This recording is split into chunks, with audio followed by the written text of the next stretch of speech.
네, 반갑습니다. 강산들이고요. 오늘은 산들이가 이 간호학과 실습에 대한 이야기를 한번 해보도록 할 건데요. 어제 급하게 영상을 만드느라고 너무 조금 단순하게 했던 것 같아요. 그래서 오늘 조금 더 자세하게 이 간호학과 실습에 대한 이야기를 해보도록 하겠습니다. 일단 학생들이 제일 궁금한 게 시간이 얼마나 되는지 이게 궁금할 것 같아요. 근데 간호학과 실습은 총 1000시간을 하시면 돼요. 그리고 우리가 실습을 나가서 근무를 하게 되면은 보통 데이하고 2부를 하거든요. 데이 같은 경우는 아침 7시부터 오후 2시까지, 그리고 2부 같은 경우는 2시에서 보통 10시까지 하잖아요. 근데 이거는 병원마다 약간씩 달라서 병원 규정에 따라야 되고요. 그리고 나이트 같은 경우는 실습을 하는 거를 못 봤거든요, 선들이는. 근데 어떤 학교는 할 수도 있겠죠. 근데 보통은 데이하고 2부만 근무를 하는 걸로 알고 있어요. 근데 얘기를 들었는데 나이트를 하는 것도 있더라고요. 근데 산들이는 어쨌든 데이하고 2부만 했었고요. 그리고 나서 우리가 PBL을 하게 되잖아요. 그래서 PBL은 자기주도 학습이에요. 그래서 자기가 주도적으로 이 환자한테 어떤 문제가 있는지 그거를 가지고 학습을 해서 보고서를 작성하는 거예요. 그리고 과목 같은 경우는 산들이 기억으로 이렇게 위에 있는 과목은 학교 안에서 실습을 했어요. 그리고 여기 밑에 있는 과목은 현장 실습을 했었거든요. 그리고 임상종합은 이 과목이 모두 끝나고 나서 마지막에 우리가 선택을 해서 하나 할 수 있는 게 임상종합이에요. 그래서 이런 식으로 해서 위에는 교내, 위에는 현장 실습 이렇게 됐고, 그리고 실습도 F학점이 있어요. 그러면 다시 실습을 해야 되고, 또 이 실습 때문에 한 학기를 더 다녀야 되는 경우도 생기거든요. 그래서 F학점을 맞는 경우는 2주 실습을 할 때는 결석을 2회를 초과했을 때, 그리고 1주 실습을 했을 때는 1회를 초과했을 때는 F학점이 돼요. 그리고 점수가 59점 이하일 때도 F학점이 되고요. 과제물을 안 냈을 때도 F학점이 돼요. 그리고 부정액이 있잖아요. 우리가 예를 들면은 무슨 인터넷에서 자료를 사가지고 이 PBL을 했다든가 이런 경우에는 F학점으로 처리가 될 수 있거든요. 그래서 이것도 굉장히 중요해요. 그래서 부정얘기를 하면 안 되고요. 그리고 이제 실습 점수 같은 경우는 우리가 의학 용어 시험을 보잖아요. 이것도 있고 CR 보고서 작성하는 거, 그리고 핵심 기복 간호술, 핵심 기복 간호술은 다 하잖아요. 그래서 이것도 있고, 또 집담회 하는 거, 그리고 현장에서 우리가 임상 실습 나갔을 때 현장에서 지도해 주시는 분, 실무 윤리 보고서, 그리고 PBL, 그리고 우리가 태도라든지 출석도 점수에 포함이 돼요. 그래서 여기에서 제일 점수가 큰 거는 현장 지도자 평가예요. 그리고 나서 이제 우리가 PBL 하잖아요. 이것도 점수가 좀 크고요. 그리고 이제 다른 거 CR, 실무, 태도, 출석 이런 거 다 중요해요. 그리고 영어 시험도 5점 정도 이건 줬던 것 같아요. 이렇게 해서 점수가 이런 식으로 이런 거를 보고 점수가 매겨진다는 것도 좀 알고 계시면 좋을 것 같고요. 그 다음에 이제 실습 일정은 5일을 우리가 하는 경우가 있고 10일을 하는 경우가 있잖아요. 학점에 따라서 일주일, 2주일 이렇게 하게 되는데, 첫날은 가서 이제 현장 지도자한테 병원 규칙이라든지 어디에 뭐가 있고 이런 거 설명을 듣게 되잖아요. 그러면서 실습을 하게 되고, 그리고 2, 3, 4일은 이제 내가 조금은 내가 이렇게 환자 파악도 하면서 시키는 것도 하면서 내가 해줄 수 있는 것도 생겨요. 그래서 현장 지도자가 알려주는 대로 잘 따라서 하시면 되고, 그리고 용어라든지 이런 거는 가기 전에, 실습을 나가기 전에 우리가 시험을 보는 경우도 있고요. 또는 실습을 나가서 중간에 컨퍼런스 할 때 시험을 보는 경우도 있어요. 그래서 이렇게 해서 의학영어 시험은 보고요. 그리고 이제 일주일 같은 경우는 마지막 날 이걸 다 해요. 사례보고서, CR, PBL까지 다 컨퍼런스를 하면서 마지막 금요일쯤에서 이거를 다 하는 거고요. 10일을 하는 경우는 이렇게 10일째 마지막 날 이렇게 다 하게 돼요.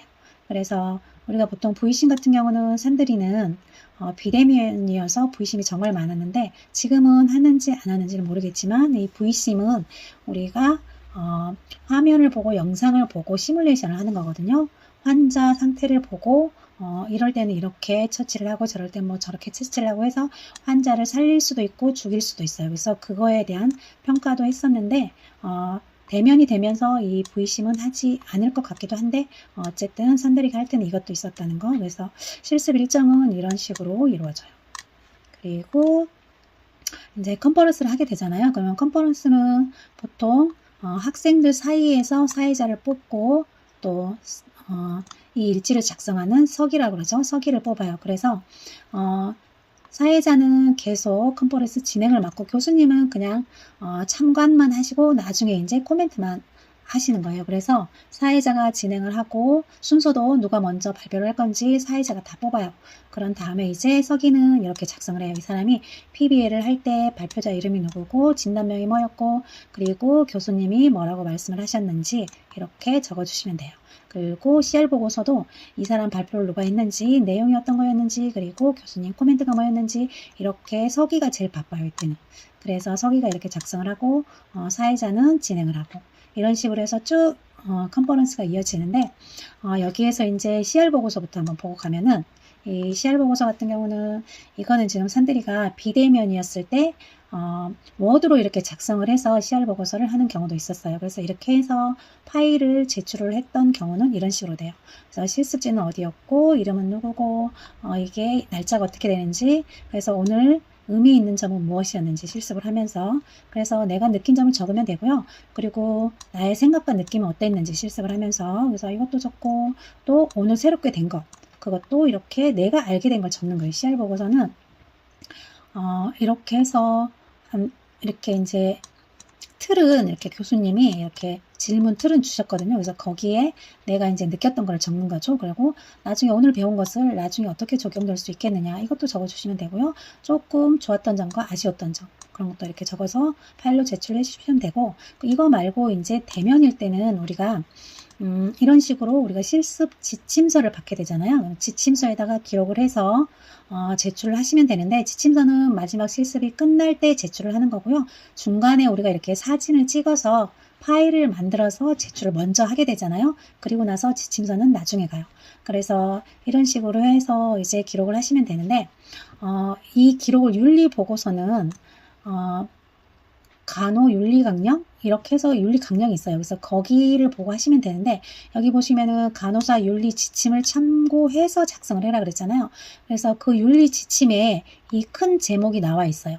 그래서 이 큰 제목이 나와 있고 그 밑에 또 몇조 몇항 이런 게 다 세부 내역이 있거든요.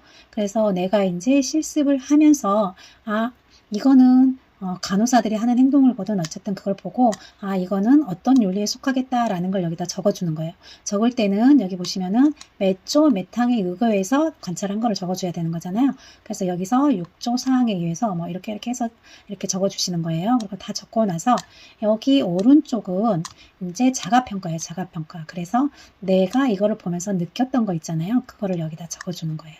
이렇게 해서 적어주시면 되고 그리고 이 윤리보고서는 협력자에 대한 윤리, 일반적, 전문직, 대상자 이렇게 해서 4가지가 있거든요. 그래서 실습 기간에 이 4가지를 다 작성을 해 주셔야 되는데 일반적 윤리에 맞는 거 찾아서 해주시고 여기 보시면 이건 협력자에 대한 윤리잖아요. 그래서 간호사들끼리 또는 닥터랑 의사 뭐 이런 사이 협력자들끼리 하는 건데 여기하고 틀린 점이 뭐냐면은 여기 같은 경우는 대면을 했어요. 산들이가. 그래서 대면이라서 이렇게 하고 나서 밑에가 그냥 내가 본 것만 이렇게 적은 거잖아요. 그리고 보고 느낀 점을 이렇게 적은 건데 여기 같은 경우 비대면을 할 때는 이렇게 적어 주시고 나서 밑에다가 내가 뭔가 신문이라든지 아니면 언론에서 보고 느낀 거를 예시로 해서 적거든요. 비대면이니까 내가 보는 게 없으니까 그럴 때는 이 참조를 꼭 적어 주셔야 돼요.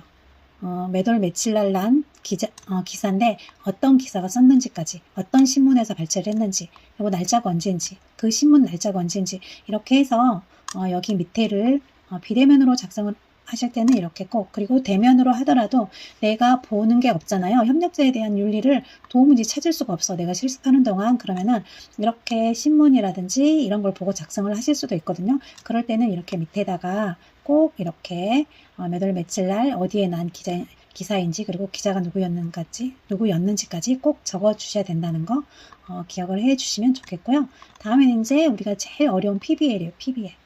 PBL 같은 경우는 이렇게 첫 번째가 기본 정보 그리고 문제 그리고 이제 간호 진단을 내리게 되는데요. 이거는 그냥 기본 틀이고 산들이가 이렇게 보여주면서 해볼게요. 이거는 어제 산들이가 동영상을 자세히 PBL에 대해서 올렸기 때문에 오늘 이렇게 캡처만 해서 간단하게 하면서 넘어갈 건데요. 일단 이거는 표지예요. 표지. 표지는 지금 이 사람 진단명이 뭔지, 과목이 뭔지, 그리고 여기에다가는 산대리는 학교 로고를 넣었어요. 근데 지금 로고를 산대리가 지운 상태고요. 그리고 여기다가는 이제 내 이름이랑 학번을 써줘야 되겠죠. 그리고 지도 교수님, 실습 기간이 어딘지, 또 언제부터 언제까지 했는지 이렇게 다 작성을 해주시고, 두 번째는 목차예요.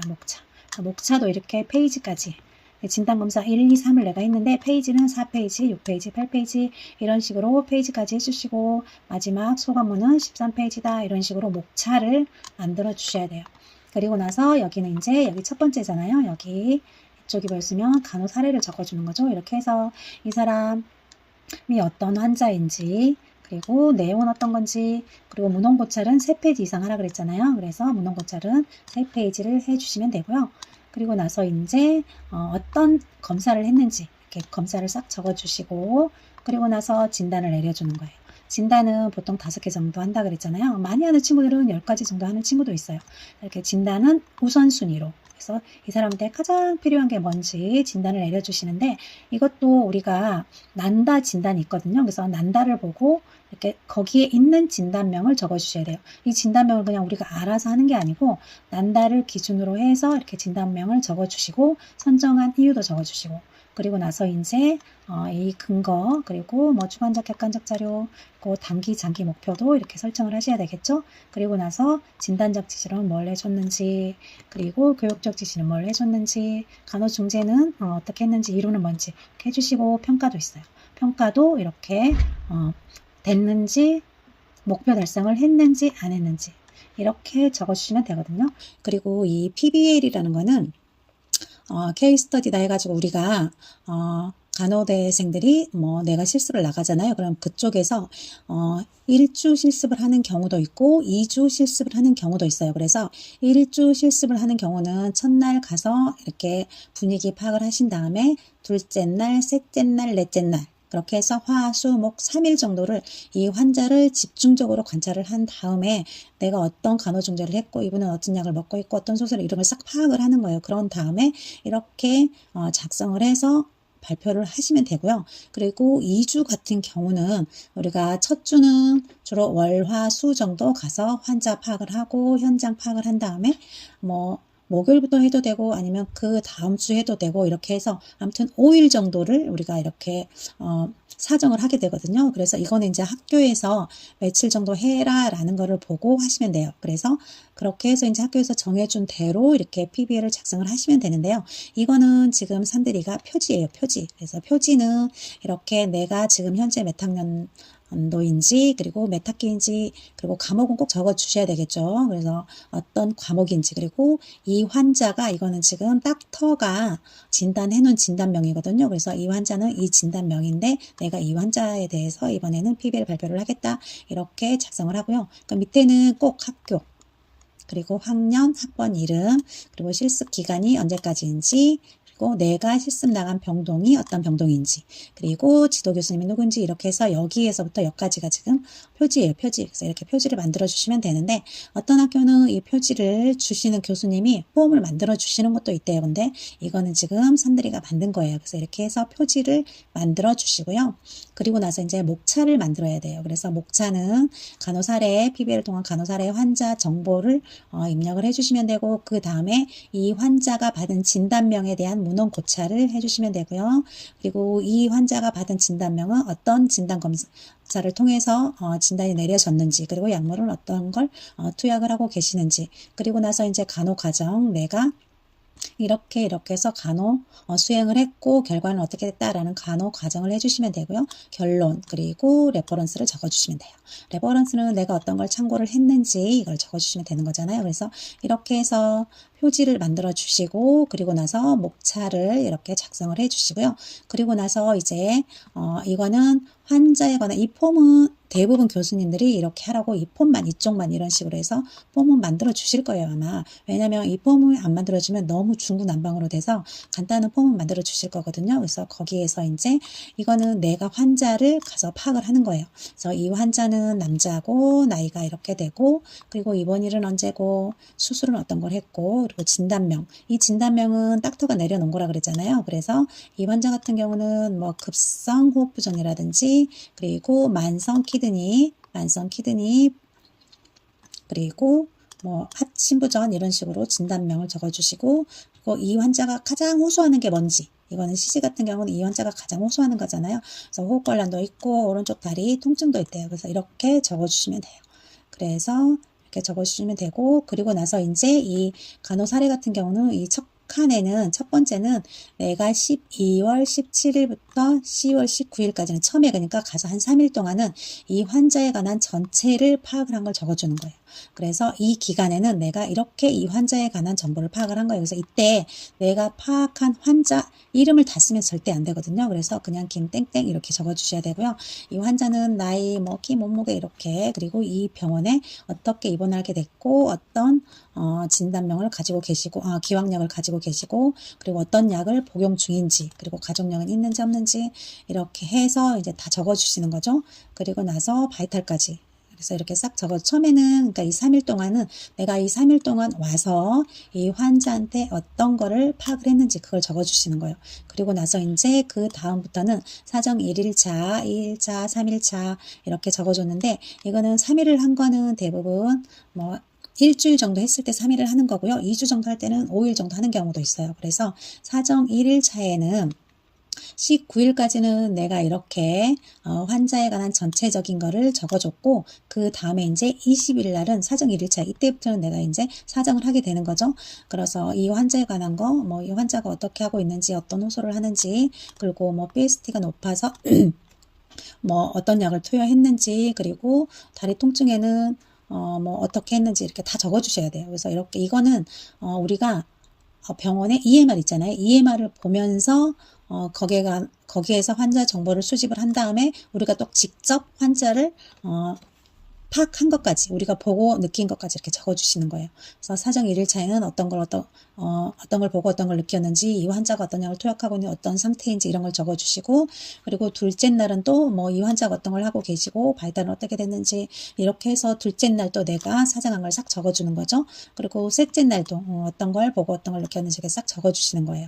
그래서 이렇게 사정한 거를, 처음에 간호 사례를 이렇게 사정한 거를 쫙 적어주시고요.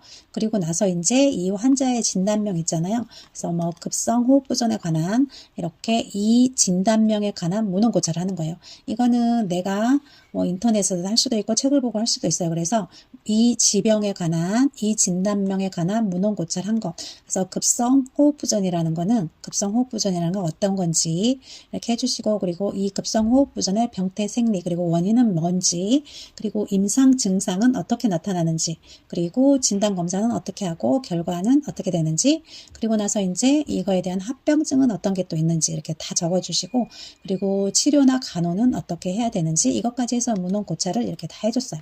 그래서 이렇게 문헌고찰을 먼저 해주시고, 그런 다음에 이제 이 병원에서 EMR을 보면서 이 환자가 어떤 검사를 했는지, 그리고 날짜는 언제 어떤 검사를, 이것도 EMR을 보면은 다 우리가 파악을 할 수가 있거든요. 그래서 하면 되는데, 근데 이때 이제 EMR을 보면서 우리가 사진을 찍거나 이러면 절대 안 돼요. 그래서 이거를 메모지를 가지고 가서 이렇게 며칠 날 검사를 했고 수치가 어떻게 나왔다 이런 걸 다 적어 가지고 와야 되거든요. 그래서 적어다가 여기다 이렇게 작성을 하는 거예요. 그리고 이거는 그날 이제 수치가 낮은 거죠. RBC는 이렇게 4.5에서 5.9 곱하기 100의 3승인데 12월 17일 날 3.27로 낮았고, 그리고 20일 날도 4.2였대요. 그리고 22일도 4.0, 그래서 기준보다 미달이었잖아요. 그래서 이 임상적 이의 같은 경우는 이 RBC가 높은 경우에는 이런 증상이 나타나고 낮을 때는 이런 원인이 있다 이렇게 적어주시면 되는데, 이분 같은 경우는 지금 RBC가 낮잖아요. 그러면 이 RBC가 낮을 때는 산소를 운반하고 이산화탄소 능력이 떨어진 상태래요. 그래서 빈혈이 있을 수 있대요. 그래서 이분 같은 경우는 지금 전체적으로 빈혈이 있을 수도 있겠구나 이렇게 우리가 생각을 하는 거죠. 그래서 이런 식으로 다 적어주는 거예요. WBC도 이 검사한 날 이렇게 수치가 나왔고 헤모글로빈도 이렇게 나왔고 혈소판도 그렇고 이렇게 다 적어주는 거죠. 그래서 이렇게 적어주고 높을 때 낮을 때 임상적 기기도 이렇게 적어주셔야 돼요. 그리고 전체적으로 이 환자가 이제 이렇게 낮은 게 많았잖아요. 그래서 밑에다가 일반 혈액검사 결과에 대한 종합적 의의를 적어주는 거예요. 그래서 이분 같은 경우는 뭐 적혈구, 백혈구, 혈소판 수치가 낮은 거로 보아서 산소 운반 능력이 저하되어 있을 것 같다. 그래서 호흡에 문제가 있을 것 같다. 이렇게 전체적인 의의를 이거는 이제 실습생이 판단을 해서 이렇게 적어주는 거죠. 이 결과를 보고. 그래서 전체적으로 이제 혈액 검사 결과는 이런 것 같다라고 내가 적어주는 거고, 그리고 나서 이제 일반 혈액 검사 같은 경우도 이런 식으로 해서 적어주는 거죠. 헤마토크릿이었네요. 혈소판이 아니고 헤마토크릿. 그리고 혈소판하고 ALT 같은 경우는 이렇게 ALT가 좀 높았잖아요. 그러면은 얘 같은 경우는 이제 간이 손상되면 ALT가 높아지는 거잖아요. 그래서 간이 좀 손상돼 있을 수 있겠구나 이렇게 생각을 할 수 있는 거죠. 그리고 혈청 화학 검사 같은 경우도 뭐 다 이렇게 결과를, 그래서 우리가 실습을 나가면은 진짜 EMR을 눈치껏 잘 적어야 돼요.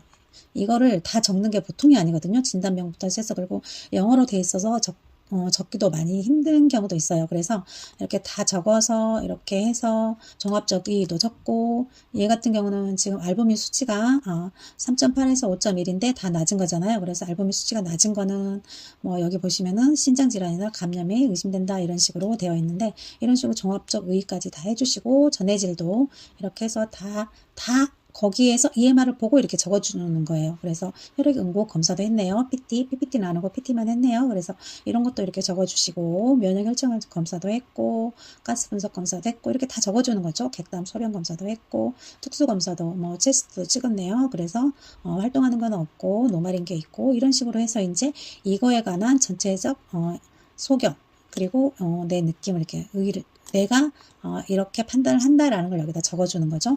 그리고 나서 검사가 끝나고 나면 약물에 관한 것도 다 적어줘야 돼요. 그래서 이분이 지금 현재 어떤 약을 드시고 계시는지, 이것도 EBL 병원 EMR을 다 보고 적어주는 거죠. 그리고 이렇게 적어가지고 여기에 대해서도 다 이렇게 작성을 하는 거예요.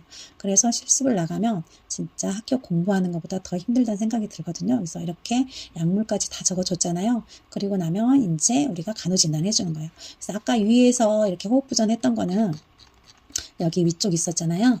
여기 같은 경우는 닥터가 내린 진단명이에요. 여기 진단명은 닥터가 내린 거고, 지금 이제 여기 간호진단 있잖아요. 이 간호진단 같은 경우는 내가 내리는 거예요. 간호사, 내가 실습 나간 학생이 이걸 내리는 거거든요. 그래서 이 간호진단명 같은 경우는 이 환자를 보고 내가 간호진단을 내려서 이렇게 짝 해주는 거 보통 5개 정도 이렇게 잡으면 돼요.